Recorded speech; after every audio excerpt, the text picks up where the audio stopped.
আমার এই প্রতিবাদ স্বরূপ যে স্ট্যাটাসটা ছিল তার পরের দিন কিন্তু আদালত বিশেষ বিবেচনা খুলে দেওয়া হয়েছিল, সুপ্রিম কোর্ট বিশেষ করে হাইকোর্ট। আমি ব্যক্তি মাসুদ রানার জন্য তখন সেই স্ট্যাটাসটি বা ওই কাজটি করি নাই। আমি প্রকৃতপক্ষে প্রতিদিন বাইক রাইড করি নাই। আমার পোশাকটা পরিধান করে একটা বাইক নিয়ে একটা ছবি তুলে প্রতিবাদ স্বরূপ একটা স্ট্যাটাস দিয়েছি। আপনাদের কি মনে আছে করোনাকালীন সময়ে সুপ্রিম কোর্টের একজন আইনজীবী সামাজিক যোগাযোগ মাধ্যম ফেসবুকে একটি পোস্ট করে ভাইরাল হয়েছিল? তার পোস্টে ছিল, মাননীয় প্রধান বিচারপতি আপনার কোর্ট অফিসার এখন বাইক রাইডার, তিনি এখন বাংলাদেশ সুপ্রিম কোর্টের ডেপুটি অ্যাটর্নি জেনারেল। তিনি আমাদের সঙ্গে আছেন আইনজীবী মাসুদ রানা। আপনাকে কালো কণ্ঠে স্বাগত। ধন্যবাদ আপনাকে সহ দেশবাসীকে ধন্যবাদ। গত ফ্যাসিস্ট রেজিম থেকে বিগত 16 বছর যাবৎ দেশের মানুষ আন্দোলন সংগ্রামের মধ্যে ছিল, আমি নিজেও ছিলাম। গণতন্ত্র পুনরুদ্ধার বা দেশের মানুষের ভোটাধিকার প্রতিষ্ঠার আন্দোলনের পরে জুলাই বিপ্লবের পরে নতুন সরকার গঠিত হয়। সঙ্গত কারণেই এই বিপ্লবের পক্ষের যারা ছিল তাদেরকে দিয়ে একটি নতুন সরকার গঠিত হয়েছে। সে কারণে আমাকে এই বর্তমান সরকার ইনভাইট করেছে বা আমাকে পছন্দ করেছে। একটি বাংলাদেশ সরকারের এখন সুপ্রিম কোর্টে আমাদের দায়িত্ব, ডেপুটি অ্যাটর্নি জেনারেল পদে আমাকে নিয়োগ দিয়েছেন। কিন্তু সেটা একটা দায়িত্ব, এটা একটা আমি মনে করি আমার একটা বড় কাজ, দায়িত্ব। এটা অবশ্যই আনন্দের, পাশাপাশি সবচেয়ে বড় বিষয় হলো দায়িত্বটি সঠিকভাবে পালন করতে পারলেই আমি সন্তুষ্ট হব। যখন আইনজীবীদের জীবন চলে না ঠিক তখন আপনি প্রতিবাদ স্বরূপ আপনি প্রধান বিচারপতির কাছে আপনি আবেদন জানিয়েছেন। যে আপনারা দেখেছেন পরবর্তীতে এই মন্তব্য করার পরেই কিন্তু আদালত ঈদের আগে পর্যায়ে ছিল, সেই সময়টা দ্রুতগতিতে বন্ধ। এর আগে একটা নোটিশ দিয়ে কোর্ট বন্ধ ছিল, ঈদের ছুটি, পাশাপাশি করোনাকালীন সময়ে সমস্ত বাংলাদেশ সব কিছু বন্ধ ছিল। আমার এই প্রতিবাদ স্বরূপ যে স্ট্যাটাসটা ছিল তার পরের দিন কিন্তু আদালত বিশেষ বিবেচনা খুলে দেওয়া হয়েছিল, সুপ্রিম কোর্ট বিশেষ করে হাইকোর্ট। তারপরে আপনারা দেখেছেন কোর্ট চালুকালীন সময় আমি একটি কোর্টে যাওয়ার পরে মামলা শুনানি করতে গেলে একজন মাননীয় বিচারক কিন্তু মন্তব্য করেছিলেন যে মিস্টার মাসুদ রানা আপনি কিন্তু বিখ্যাত হয়ে গিয়েছেন। বিষয়টা এটা তখন ওনার দৃষ্টিতে বা আমার কাছে মনে হয়েছে উনি পজিটিভলি বলেছেন। আবার হয়তো অন্যরা অন্যভাবে দেখবেন, সেটা তাদের যার যার চিন্তার বিষয়। আমার যে ওই স্ট্যাটাসটি ছিল, আমি ব্যক্তি মাসুদ রানার জন্য তখন সেই স্ট্যাটাসটি বা ওই কাজটি করি নাই।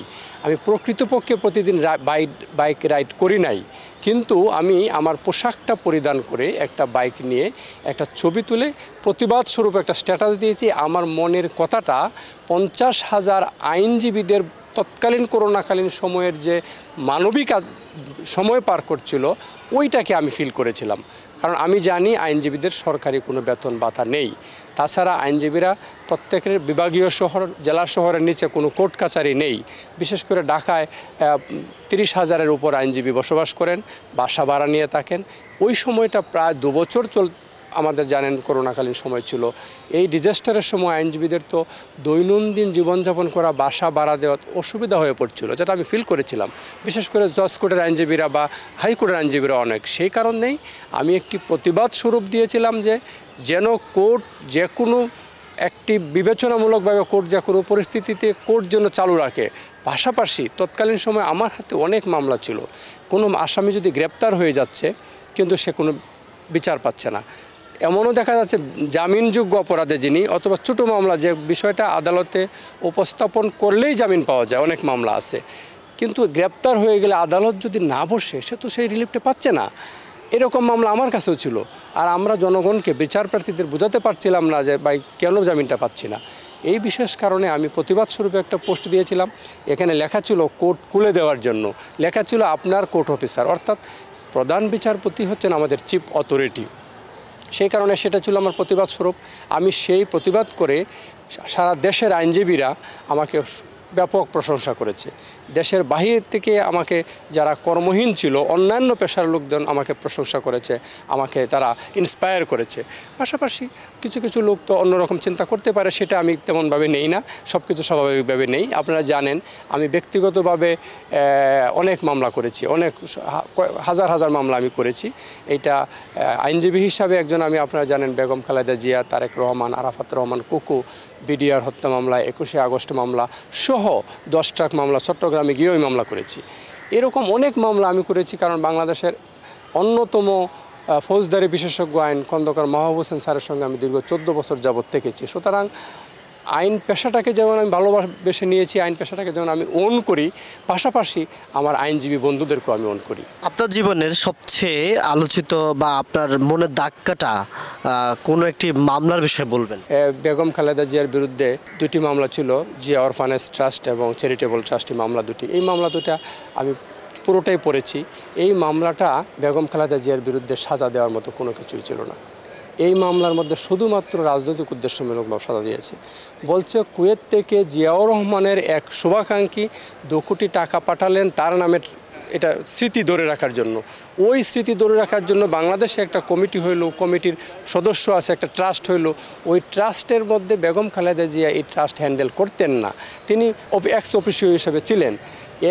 অভিযোগটা হচ্ছে এই একটা ব্যাংকের থেকে টাকাটা উঠিয়ে অন্য একটা ব্যাংকে স্থানান্তর করা হয়েছে, ওইখানেও ফিক্সড ডিপোজিট ছিল। এখন এই সরকার, বর্তমানে আওয়ামী লীগ সরকার ছিল, তারা এসে বলল যে না, এই এক ব্যাংক থেকে আরেক ব্যাংকে নিয়েছেন বেগম খালেদা জিয়া, সেটা দুর্নীতি হয়ে গেছে, অন্যায় হয়ে গেছে, মানি লন্ডারিং, আইনেও সেটা চলে না। এই অন্যায়ভাবে সাজাটা দিয়েছে ওনাকে, এটা আমার মনে একটা বিচার বিভাগের দাগ কাটার। আরেকটি মামলা আমার বিচার বিভাগে দাগ কাটে, সেটা হলো মানি লন্ডারিং আইন 2000 আগে ছিল মনে হয়, খুব সম্ভবত 4 সালে বা একটা আইন অনুযায়ী বেগম খালেদা জিয়া না, সেটা মনে হয় তারেক রহমানের বিরুদ্ধে মামলা ছিল। প্রধান বিচারপতি মোজাম্মেল হোসেন ছিলেন, সিনহা ছিলেন, অন্যান্য বিচারপতিরা। অ্যাপিলেট ডিভিশনে যখন মামলাটা হলো, তখন এই যে আইনে মামলাটা হলো, পূর্বের আইনে, তখন আইন নাই। 9 সালে এসে আইনটা কারেকশন করলো। তখন আওয়ামী লীগ সরকার কারেকশন করে বলল যে তুমি কেউ পূর্বে অপরাধ করলে এই আইনে বিচার করা যাবে। মামলাটা পূর্বের করা, আইনটা পূর্বের। 5 বছর পরে কারেকশন করে বলল বিচারটা চলে না। এই অ্যাপিলেট ডিভিশন বলে দিল পূর্বের মামলা, পূর্বের ঘটনা, আইন এখন করছে, এই আইনে বিচার চলবে। এর পূর্বে কখনো এরকম নজির ছিল না। শুধুমাত্র বাংলাদেশের তারেক রহমানের এই মামলাটাই এইভাবে অ্যাপিলেট ডিভিশন বলে দিয়েছিল চলবে। সেই তৎকালীন অ্যাপিলেট ডিভিশন যে রায়টা দিয়েছিল, সেটা আমার আইনের সাথে সাংঘর্ষিক বলে আমি মনে করি, সেটা আমার দাগ কেটে রয়েছে। পাশাপাশি আরেকটি হচ্ছে, আমাদের হাইকোর্টে পৃথিবীর ইতিহাসে কোথাও নাই, আমাদের সাবকন্টিনেন্টে নাই, জিয়া চ্যারিটেবল ট্রাস্ট, অরফানেজ ট্রাস্টে বেগম খালেদা জিয়ার সাজা হলো, যা অ্যাপিলেট ডিভিশনে এসে তৎকালীন বিচারপতি এনায়েতুর রহিম, যিনি অ্যাপিলেট ডিভিশনে পরে গেলেন, উনি সাজা ডবল করে দিলেন, 10 বছর বানিয়ে দিলেন।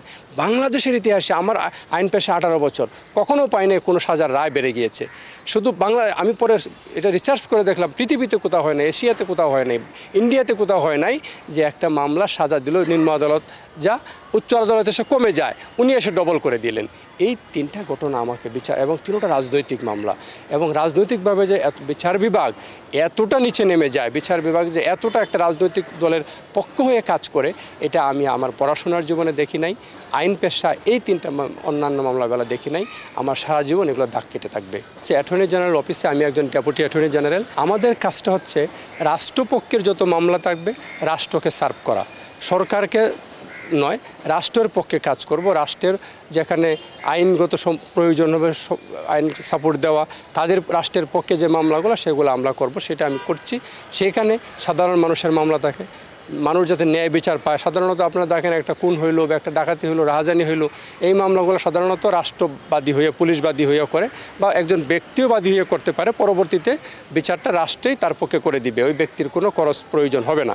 সেই ক্ষেত্রে ওই যারা বিচার প্রার্থী, তাদেরকে যাতে আমি বিচারটা পাইয়ে দিতে পারি, সেই জন্য আমি মনে প্রাণে কাজ করছি। এবং আমি মনে করি সাধারণ মানুষ যদি বিচার পায়, ন্যায় বিচার পায়, তবেই আমার দায়িত্বটা সঠিকভাবে পালিত হবে। আমি কখনো চাকরির ইন্টারভিউ দেই নাই, চাকরির জন্য কখনো আবেদন বা ফর্ম কোথাও করি নাই। পড়াশোনা করতেছিলাম, ছাত্র রাজনীতি করতাম। আমি ছাত্র দলের কেন্দ্রীয় কমিটিতে আইন এবং সহ সাংগঠনিক সম্পাদকের দায়িত্ব পালন করেছি। তার পরবর্তীতে আমার মনে হয়েছে, যেহেতু আমি সরকারি চাকরি করব না বা করার রাজনীতির সঙ্গে জড়িত আছি পাশাপাশি, তাহলে আমাকে একটা কর্মের প্রয়োজন। সেই জন্য আমি আইনটা আমি বেছে নিয়েছি, যে এটাই মনে হচ্ছিল যে আমার জন্য উপযুক্ত হবে, আমি মনে করেছি। আমি সামনে আমি কি করব বা কি হতে পারবো, এটা আমি চিন্তা করি না, বরঞ্চ আমি বেশি প্রায়োরিটি দিই আমি যখন যে দায়িত্বে আছি সেটা সঠিকভাবে পালন করতে পারি কিনা। যখন আমি ডেপুটি অ্যাটর্নি জেনারেল হওয়ার আগে যখন সাধারণ মানুষের ব্রিফ নিতাম, মামলা নিতাম, সবসময় চিন্তা করতাম যে লোকটা আমার কাছে তার মামলাটা দিল, তার যেন সঠিকভাবে সেবাটা দিতে পারি, সে যেন আমার কাছ থেকে হয়রানির শিকার না হয়, সে যেন কোনো রকম দুশ্চিন্তাগ্রস্ত না হয় যে আমার মামলাটা যার কাছে দিলাম সঠিকভাবে করছে কিনা। তার সমস্ত বোঝা আমার মাথায় নেওয়ার চেষ্টা করেছি এবং তাকে সবসময় আমি বোঝাতে চেষ্টা বা আমি কাজ দিয়ে বোঝানোর চেষ্টা করেছি আপনার কখনো ক্ষতি হবে না এবং সর্বোচ্চ সেবা দান করব। এটাই হচ্ছে আমার মানে ভিউ। তাকে বিচার তো না পাওয়ার ক্ষেত্রে অনেক কারণ আছে, যে অনেক ক্ষেত্রে সত্য ঘটনা কিন্তু আসামিরা খালাস পেয়ে যাচ্ছে, তার কারণ হচ্ছে আইনগত কিছু ত্রুটি থেকে যায়। সঠিকভাবে মামলাটা যদি দায়ের করে, দেখা যাচ্ছে একটা ঘটনা অপরাধ করলো একজন, হয়রানি করার জন্য সমস্ত সদ্য গোষ্ঠী এদের বংশীয় আত্মীয় সবাইকে আসামি করে দেওয়া হলো, পরবর্তীতে এই মামলাটার ভবিষ্যৎ নষ্ট হয়ে যায়। সেই জন্য আমার পরামর্শ হচ্ছে যদি কোনো ক্রিমিনাল মামলা হয় আপনারা সুনির্দিষ্টভাবে যিনি অপরাধ করলেন তাকেই অভিযুক্ত করেন, অযথা অন্যদের হয়রানি করতে যাবেন না, যার জন্য মামলা নষ্ট হয়ে যায়। অনেক সময় একটু ভুলের কারণে এই একটু সমস্যার কারণে সমস্ত আসামিরা বেনিফিট পেয়ে যায়, খালাস পেয়ে যায়। এই জন্য অযথা কাউকে আসামি করা ঠিক হবে না। ব্যক্তিগতভাবে আমি কর্মহীন ছিলাম, কিন্তু আমাকে বসবাস করতে অসুবিধা হয় না, কারণ আপনারা জানেন জগৎ বিখ্যাত আইনজীবী খন্দকার মাহবুব হোসেন ছিলেন আমার সিনিয়র, তার সঙ্গে ছিলাম, আমরা চেম্বার থেকে টাকা পেতাম, স্যার আমাদের টাকা পয়সা দিতেন। আর ব্যক্তিগতভাবেও আমি আল্লাহর রহমতে আমার অসুবিধা নাই তেমন একটা।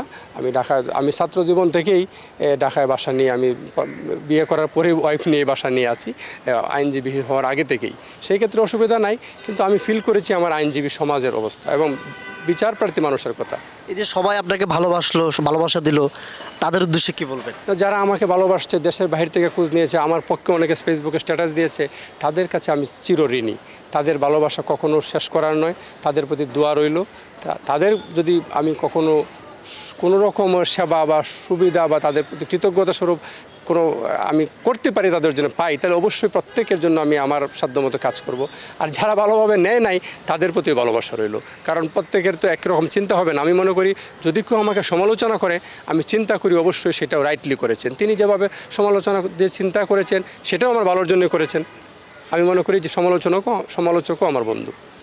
জি, কালাকণ্ঠকে সময় দেওয়ার জন্য আপনাকে অসংখ্য ধন্যবাদ। আপনাকে ধন্যবাদ, আপনার মাধ্যমে দেশবাসীকে ধন্যবাদ। সবাই ভালো থাকবেন, আইন মেনে চলবেন, দেশের গণতন্ত্র প্রতিষ্ঠার জন্য সবাই কাজ করবেন। ধন্যবাদ।